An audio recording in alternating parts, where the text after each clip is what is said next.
Happy WNBA Monday, Callie. How are you? Good, excited to talk about all this action that we got going on. Well, listen, yesterday I was covering the New York Liberties matchup with the Minnesota Lynx, and it was interesting because it was a really great game. So first of all, I want to say that. I don't want to downplay this game at all. It was a really good game. But Yeah. going into it, there was some disappointment because the two stars, best players of the team, and look, there was still a lot of star power in the game, but Brianna Stewart is out and Nafisa Collier is out with an injury. And it was just like, look, I think when the WNBA schedule first dropped, we were all kind of like, what? We're not getting the Lynx and Liberty to when? Until August, and then it's Yeah. like all the games are like in a short period of time. So we've already had like two. Brianna missed that first one. Now Stewie and Nafisa are out, and then the next two are like in the next week. I don't think we're gonna have either star back for those. So if we're gonna see these teams fully healthy, matched up, it may not be until the playoffs, Callie. Should we see that? So, but nonetheless, look, the Minnesota Lynx don't stop winning. No Nafisa, no problem. I mean, my goodness, Callie, they came into New York and rolled the Liberty. It was like competitive. They won the first quarter, I think, by like a possession. And then the Liberty went in, with like a one possession lead at half. And it's like, okay, we got us a good one. And the third quarter, like, the Liberty just said, all right, enough. Not the Liberty, the Lynx. They said, enough playing around with y'all, New York. And they stepped their defense up to another level. And honestly, the champs looked lost out there. I was like a little surprised. Sabrina Ionescu did not get going in that game yesterday. But even their new toy, Emma Mieseman, Masha did a good job keeping her in check. In general, their post, I mean, enough can't be said about Alana Smith, and we're going to talk about her a little bit later. But their post, you can really see Brianna Stewart's absence missing because, when Emma Mieseman was added, there were so many people online talking about, oh, that's it, the Liberty won this. And I would say, right now at this stage, without Brianna Stewart, Emma Mieseman is more of a need, Callie, than she is the luxury that I think the Liberty intend her to be. And I mean, she's so excellent, but she was sort of kept in check yesterday by the big rotation for the Lynx. And Masha had a big block on her. She also had that block on Sabrina that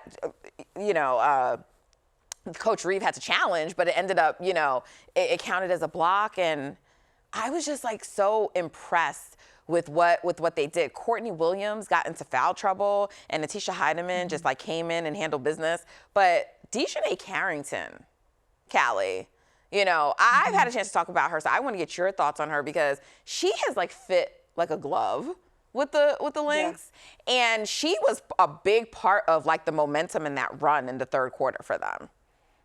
Yeah, I mean, I feel like a broken record whenever I talk about this, but it's about the fit, and she fits so well because she's able to kind of just focus on what she does best, which is wreaking havoc and disrupting things on the defensive end. But then that also kind of opens things up offensively, it seems like for her. Like we were just talking about this, but I mean, this was her highest scoring game since being acquired by the Lynx. She scored 15 points. And in eight previous, if you look at just her last 8 games with the Wings before that trade, she only had one double-digit scoring game. That's been the norm for her these past 3 games with the Lynx. Here they are, first 3 games, 15 points against the Liberty, then 12 points, 13 points in her debut. I mean, those 6 rebounds also stand out too. You know what I mean? That's not anything to roll your eyes at. She's working so well within this system, and I think that this is exactly what Cheryl Reeve expected, which is why she made the move. If you put somebody in a position to just thrive at what they do best, this is what you get. And I think what stands out to me is that this is already a deep team. And it's so funny to me, you were talking about Emma Mieseman, when Emma, because obviously we know, this is public knowledge, the Lynx did what they could to make a play for Emma Mieseman. They moved things around, they did all types of stuff. And Emma Mieseman made her choice, right? And Cheryl Reeve said it was the wrong choice. She said it was the wrong choice. And now she gets to kind of, I think, gloat in that. I mean, because you were talking about just like the way that the Lynx kind of stepped their defense up. I mean, let's be frank. 22 points off of 20 turnovers is ridiculous. I mean, and for that to accomplish that against the Liberty, which are they can do that easily to other teams, you know. Yeah. So I think that's huge, and it really stood out to me. I'm like, okay, they're not playing. This is a serious team without their MVP. Yeah, and look, the first thing to note is like this is the Lynx' first game back at Barclays since they lost game 5. So this game was Yeah. very personal to them, Oh yeah. Okay, wait. And I just wanted to say too, I'm so glad you brought up the scheduling because you're right. We have 2 more games between these 2 teams before Tuesday.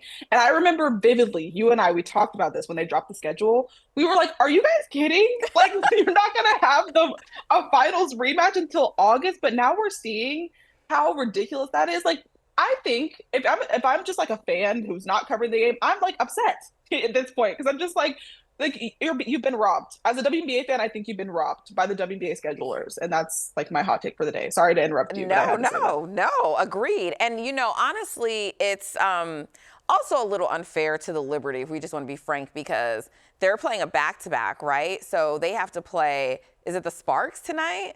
And then they're going to see who are they playing tonight? Can you check that while I'm saying this? And then they're going to see the Aces this week as well. And like some people might be like, oh, it's the Aces. But like the Aces are playing better right now, And then, and then they're going to have to go back and place the Lynx again. Mind you, Callie, the Lynx, their next game is against the Liberty. They don't play for 6 days. So just, and that's look, absurd. And I want to be very clear. The Lynx had a really hard point in their schedule too, like right up before they took the All-Star break. Every team has had it at some point, but I just think scheduling these 2 teams, we know it's the finals rematch. We should have had 2 teams at least, without even knowing that there were going to be injuries, evenly rested, right? We want to make sure we are was that not the season opener, though? Why did we, instead, we got Aces, Liberty. We can't relitigate it. It should have been the season opener. I already said it should, that was my point. I said I think the whole Liberty Aces thing is a little stale, candidly, because like the Aces have not been showing that they are that level of team, right? And so, but also just coming off of the finals and the ratings and how well it performed, it absolutely should have been opening weekend. But I'm just saying, if you're sitting down making a schedule and you're saying, fine, we're going to give you 4 matchups of this in a short span, right? Because, I mean, even the NBA has started to do this. We need to make sure that going into those games, no one's playing back-to-backs, that everyone is rested because you want to get the best.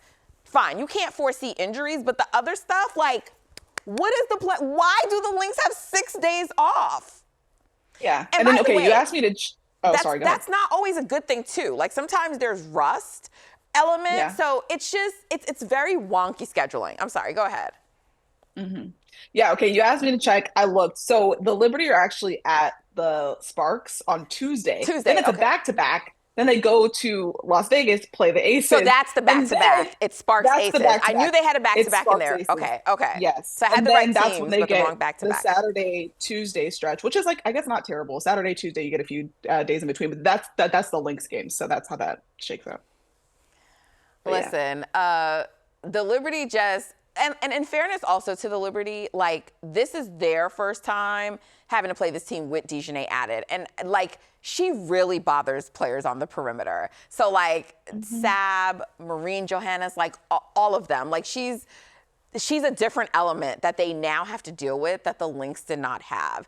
And so this is just gonna be really, really interesting. But like, look, the Lynx admin posted on their socials, and there was a video after the game, and Courtney was like, "Oh, it sounds real quiet in there. Sounds real quiet back there," something like that. So Courtney was chirping a little bit, but I thought it was interesting too in the post game that Kayla McBride was asked whether like she considers this like a rivalry, and she was like hesitant to call it a rivalry. She was like, I think there's some more of like what we did tonight or today that has to happen before we can like really say that, but it's probably on the way there. And I thought that was a good answer. And it was also interesting perspective. Yeah. So she said that, and I thought that was interesting. And DiJonai said something interesting too, because she keeps getting asked questions about fitting in and how it happened so quickly. And she's like, guys, like it's just basketball. It's not, it's a different team, but I've played these teams before. A lot of the same stuff is happening on the court. So I thought it was fascinating, but obviously the way that the Lynx play, it's very conducive to benefiting DiJonai. And I think we can all acknowledge that. I think she would herself.